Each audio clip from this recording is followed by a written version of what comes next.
What's next for this Manic Monday? Well, I'll show you, because I'm running out of space. Well, I mentioned in a video the other day that I was making this box here so I could test injectors. Very important. And this is the sort of stage it's got to.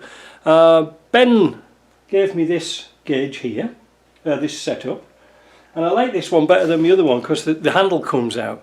So I might make a 1 out of 2, because the other one's got a bigger gauge on, which is accurate, but it's glycerin filled, which I like.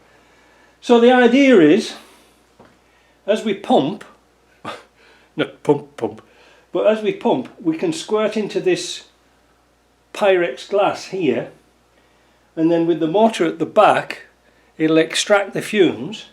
And today, again, another one of these things that came, was a big piece of pipe, which is going to go in here, thus, and then out the door. Alright, so I can push my bench closer to the door, and we'll have a little flap outside so we can put this outside and kill polar bears and what have you. We've got enough polar bears as it is anyway. So I really expected this to be more sort of flexible, but it'll do for now. Now this has to be portable,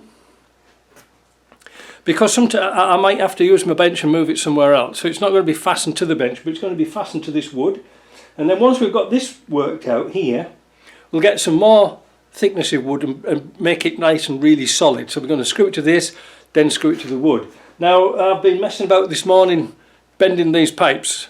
Now these pipes came with my old machine, but these pipes come with a new one. So that means you can only go from here to here.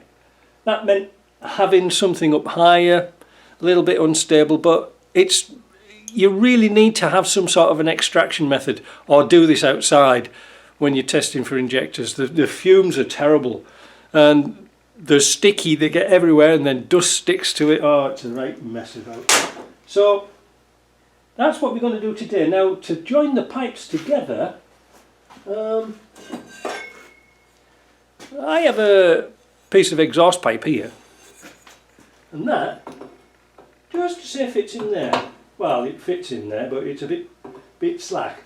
So what I'm going to do is I'm going to use my exhaust pipe expander, because I've already expanded this once. I'm going to expand it again, weld this piece in, and then this piece should go around the hose.